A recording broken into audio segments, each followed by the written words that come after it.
Son las 6 de la mañana de este viernes 11 de diciembre de 2020. Esta es la hora de la verdad y estos son temas y asuntos que trataremos en la grata compañía de ustedes durante las próximas horas.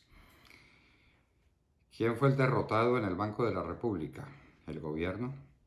¿Alberto Carrasquilla? ¿El presidente Duque? Lo cierto es que no teníamos antecedentes de un ministro de Hacienda que se presenta a ser candidato a dirigir el Banco de la República, que es uno de los elementos centrales de la conducción de la política económica nacional, y lo derrota su propia junta. El ministro Carrasquilla está caído. ¿Cuánto tiempo más dura en el ministerio? Pues ya será tiempo adicional, tiempo de sobra para organizar sus papeles y para salir del ministerio.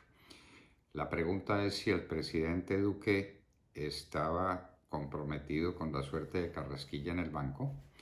La pregunta está en saber si el nuevo gerente del Banco de la República, que tiene una larga trayectoria burocrática, es, como dicen algunos, una ficha de Samper y de Santos y sobre todo de Samper. Hay que saberlo porque el Banco de la República se supone un organismo técnico completamente imparcial y alejado de la política. Pero si este señor no lo es, y depende de Samper y depende de Santos, pues este es un viraje total en un banco que ha tenido siempre esa connotación, la época de Eduardo Arias Robledo, de Germán Botero de los Ríos, del mismo Miguel Urrutia, época de personas que no tenían o no estaban sometidos a un liderazgo político ni tenían compromisos políticos con nadie, solo compromisos técnicos con la conducción macroeconómica del país. Lo cierto es que Alberto Carrasquilla lo derrotaron en la junta que él preside, que es una derrota para el gobierno, por lo menos sobre el papel. Si Duque estaba jugando otro partido, pues uno nunca sabe los partidos que juega el señor presidente, pero si no es así, fue derrotado en el Banco de la República.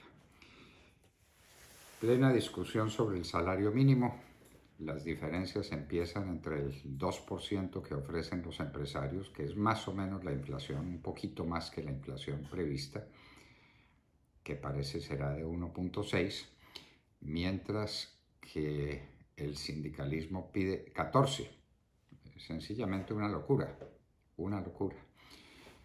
Y ese es un golpe para los empresarios. Si hay algo parecido o algo que sobrepase el nivel inflacionario, pero el golpe más grande puede venir por el proyecto, quien lo creyera, del Centro Democrático, reduciendo el horario laboral de 48 horas a 40. Ese es un encarecimiento del 20% en los costos empresariales en los momentos en que los empresarios viven las horas más angustiosas que han vivido en muchísimo tiempo. Tornillo y el magnicidio de Álvaro Gómez y otros asesinatos, el de Bejarano, el general Landazábal, compañeros de bandidaje de él como Hernando Pizarro, como José Fedor Rey, y asesinato de Guarín, el que empezó en las FARC y terminó con un imperio en el Magdalena Medio en contra de las FARC, el señor Guarín. Todos esos asesinatos los confiesa Tornillo, pero obviamente en todas partes dice que él cumplía órdenes. El que cumple órdenes es un sicario. Entonces tenemos simplemente que hay un sicario de alto nivel. Él tenía sentencia de muerte en mi contra.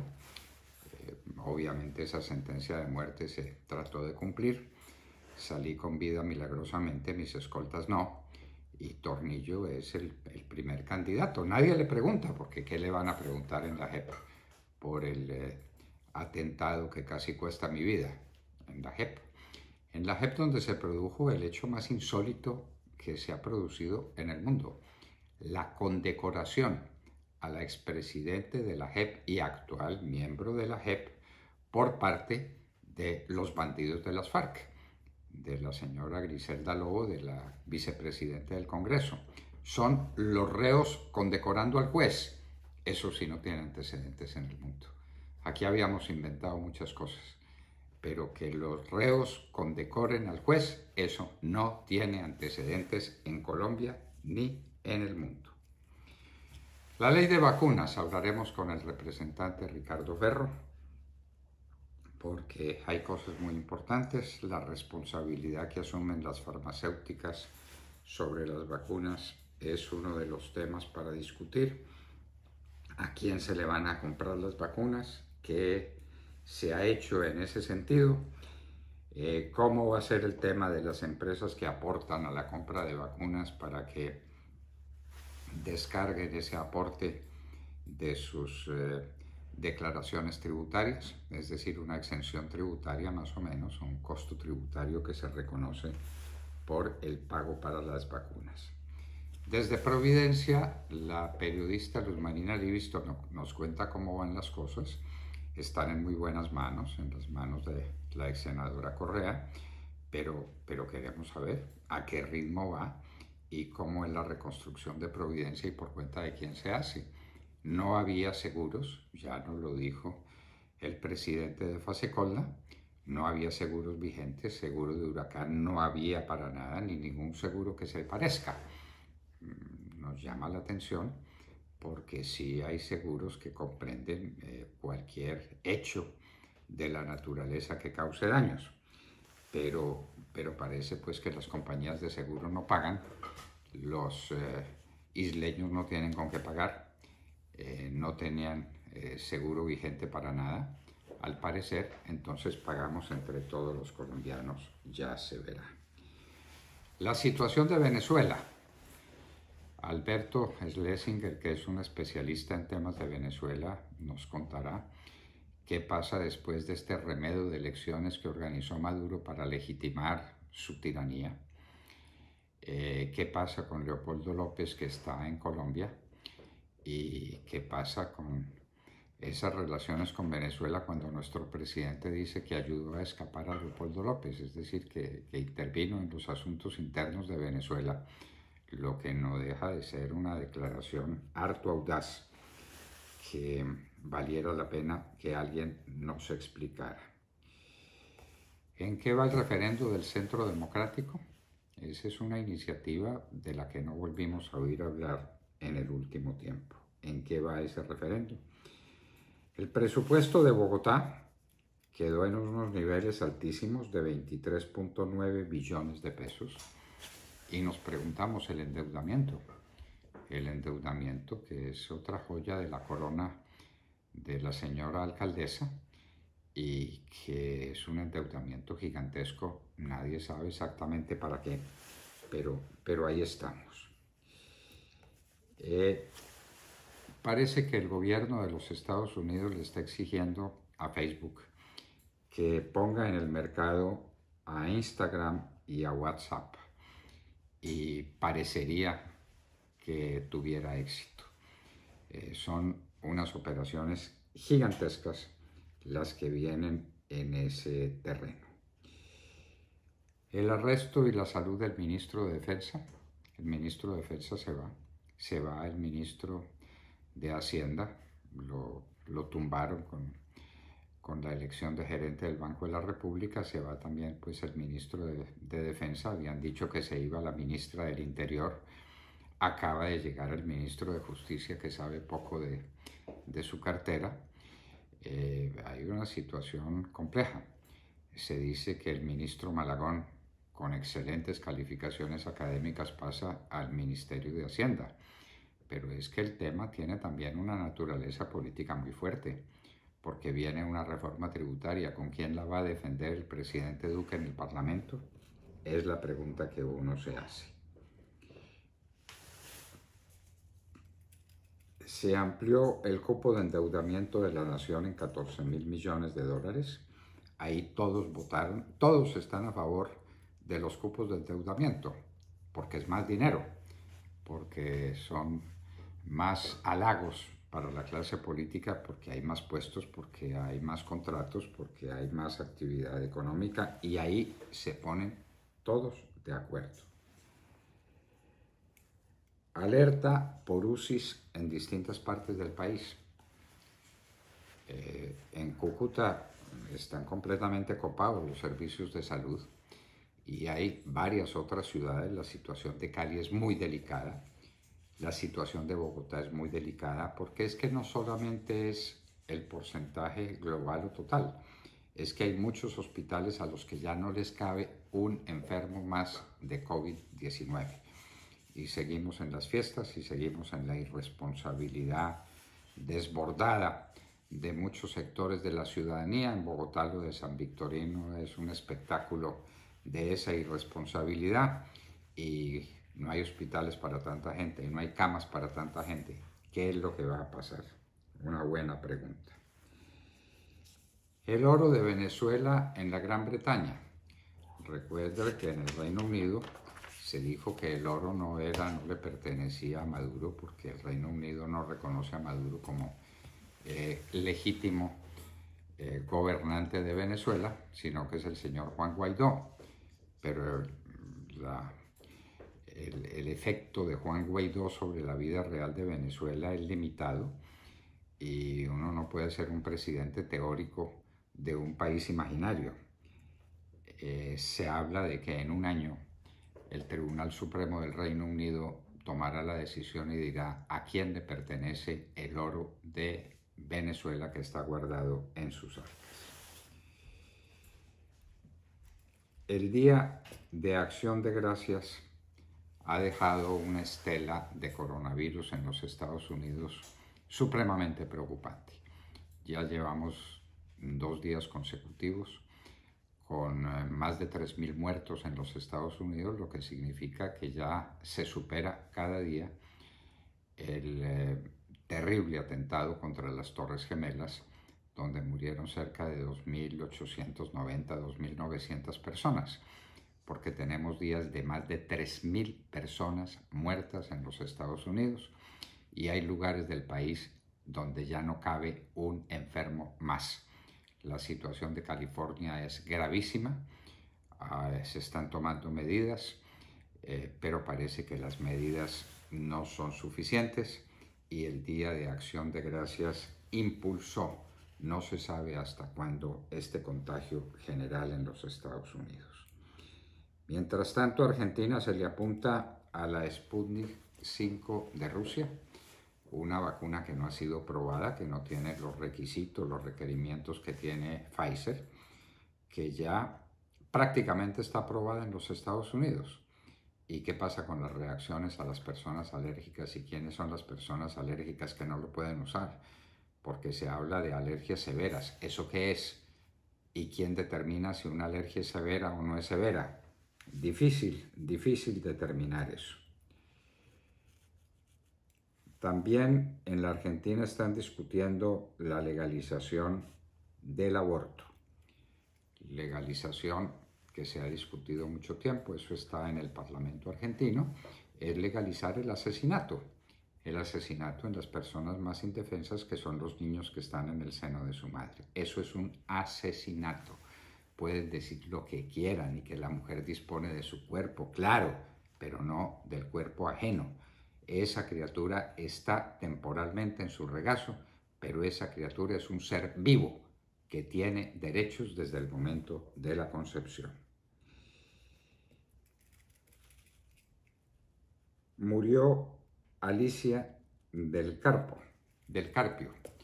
Alicia del Carpio fue la creadora y fue la impulsora de la comedia costumbrista más importante que se hizo nunca en Colombia. Aquí ha habido telenovelas y telenovelas excelentes, como la novela de La Niña del Café, y como, bueno, muchas novelas, y Yo sigo siendo el rey, y no sé cuántas, pero una secuencia costumbrista como Yo y tú no se ha producido nunca. El país entero se paralizaba. Qué sentido del humor, qué conducción, qué manera de destacar los perfiles de las personas, qué altura, qué nobleza en el lenguaje. Alicia del Carpio se nos fue y le quedamos debiendo el homenaje a Yo y tú, que se lo hicimos durante 20 años cuando veíamos a Yo y tú apasionadamente. Y después, olvidada Alicia del Carpio y sobre todo un estilo de hacer televisión con nobleza, con altura, con generosidad. De ahí salieron los grandes actores de la televisión colombiana, salieron de Yo y Tú. Márquez y Romaña llegan al Meta para disputar la coca con Gentil Duarte. Esa es una guerra. Y es la guerra del narcotráfico, señores. Mientras tengamos narcotráfico en Colombia estaremos en guerra. El narcotráfico es el combustible que alimenta todas las guerras, decía el presidente Uribe, y tiene toda la razón. Y la pregunta es, ¿por qué no se fumiga? Y entonces aparece el ministro de Justicia con unas declaraciones pues, que solo es capaz de él de darlas. Que siempre que estamos muy cerca de la fumigación, como lo ha dicho 1000 veces, solo que faltan cumplir requisitos de la Corte Constitucional para fumigar. Faltan pantalones para hacer lo que haya que hacer para tratar de salvar al país. El Brent está por encima de $50. Recuerden que el presupuesto nacional está montado sobre un petróleo de 60 o más dólares y apenas ahora está llegando a 50. El café está en 1,22, un precio internacional relativamente aceptable porque eso significa que el café colombiano está por encima de unos 65 centavos de dólar y eso significaría que los cafeteros que todavía tengan algunos granos, ya creemos que entrado diciembre no los tienen, pero pueden tener algo para la venta todavía. Esos pueden disponer de un precio de carga por encima de $1.000.000. Las autoridades españolas se apropian de la finca de verano del caudillo Franco y de las obras de arte que se contenían. Bombas lapas y disparos en Afganistán. La bomba lapa, en eso pues soy un lamentable especialista porque la única bomba lapa que estalló en América fue la que me pusieron a mí, seguramente por orden de Tornillo, cumpliendo órdenes de quién sabe cuáles del secretariado de las FARC. La bomba lapa, eso es terrible, porque la prenden a un vehículo y de ese vehículo no queda nada, como no iba quedando nada del vehículo que me llevaba a mí, y donde murieron y quedaron despedazados mis 2 escoltas, a quien nadie ha volteado a mirar. El señor encargado de estos temas en la presidencia de la República no voltea a mirar a las víctimas, esas no son interesantes. Los interesantes son los asesinos, los victimarios. Para eso sí hay dinero, recursos y tiempo del gobierno nacional. Marruecos entra a la paz árabe con Israel. Esto algún día se le reconocerá a Donald Trump. La verdad es que dicen que por obra de su yerno, Jared Kushner, pero obviamente con su dirección se ha logrado la paz de Israel con muchos de los países árabes. Marruecos ahora se suma, aunque pues puede no estar tan cercano a Israel por muchas razones, pero se suma, y son los Emiratos Árabes Unidos y son varios de los países árabes que están haciendo la paz con Israel, y eso se le debe a Donald Trump, dígase lo que se diga. Suecia se equivocó. Recuerden que Suecia tomó un camino distinto para combatir el coronavirus, apuntándose a la inmunidad del rebaño, apuntándose a la largueza que no había para qué entrar en cuarentenas y en limitaciones. Pues está equivocada. Estocolmo está suplicando que le manden médicos y que le manden recursos porque no tiene cómo atender tanto enfermo de coronavirus. Suecia se equivocó. Corea ha hecho un estudio científico muy preocupante porque ha dicho que el distanciamiento a 2 metros o a 6 pies en los Estados Unidos no sirve, que el distanciamiento tendría que ser de 6 metros. Bueno, con distanciamiento a 6 metros no hay restaurante, ni hay hotel, ni hay nada que sea viable, pero eso es lo que dicen los científicos coreanos. El juez libanés acusa al ministro Hassan Diab y a 3 exministros por negligencia en la explosión del 4 de agosto de 2020. Recuerdan ustedes que explotó una gigantesca carga de explosivos que destruyó el puerto y que causó inmensos daños en Beirut y que le costó la vida por lo menos a 200 personas. Pues ahora se acusa a los ministros de negligencia. Y hoy en la historia recordaremos el juicio a Luis XVI. El juicio a Luis XVI. ¿Quién lo juzgó? ¿Por qué lo juzgaron? ¿Cuál fue el papel de eso que llaman el centro y el centro-centro y el centro extremo? ¿Cuál fue ese papel y cuáles fueron los resultados de ese juicio? Es una lección de la historia que hay que aprender y que no se podrá olvidar. De todo esto y de mucho más hablaremos con ustedes en las próximas horas en la Hora de la Verdad.